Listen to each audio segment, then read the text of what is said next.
2009 সাল থেকে সিপিএম এর সন্ত্রাসের বিরুদ্ধে 99% কর্মী এখানে জীবন বাজি রেখে লড়াই করেছিল। কীর্তিপুর 2 নম্বর বারাসাত 2 নম্বর ব্লকের সন্ত্রাস মুক্ত করতে হবে, তার মূল কাণ্ডারি ছিল শম্ভুনাথ ঘোষ।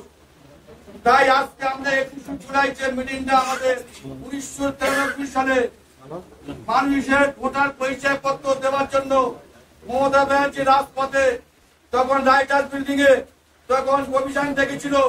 সেই অভিযানে চৌধুরী বসু মুখ্যমন্ত্রী ভয় পেয়ে গেছিল যে হাওয়াই চটি পড়া চারির ঘরের মেয়ে যে আন্দোলন নেমেছে, বৃহত্তম আন্দোলন করবে, তাই পুলিশকে প্রথম লাঠিচার্জ করতে বলেছিল।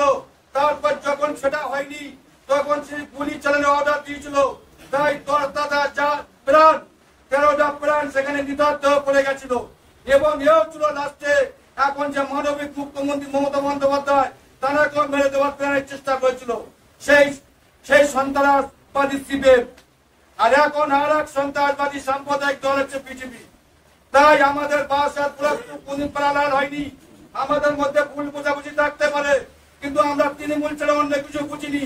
কারণ আমরা পাট বাগানে শুয়েছি, আমরা আম বাগানে শুয়েছি, আমরা কেস খেয়েছি, আমরা বুথের কর্মীদের সঙ্গে করে নিয়ে অঞ্চল সভাপতিরা বুথের সভাপতিরা ভোটটা কুড়িয়ে দিদি যাকে প্রার্থী করে পাঠায় তার প্রচুরে ভোটটার মধ্যে পাঠাতে হয়।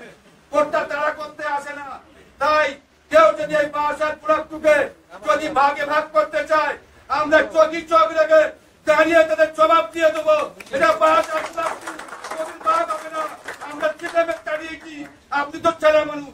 তাই আমাদের অভিভাবক রতন ঘোষ মহাশয় তিনি তারা নির্দেশ মতো আমরা যেভাবে একত্রিত কাঁধে কাঁধ মিলিয়ে আমাদের এখন অস্থায়ী ভাবে আমাদের পঞ্চায়েত সমিতির সভাপতি মনোহরাদি তিনি প্রত্যেকটা মিটিংয়ের অর্গানাইজ করবেন।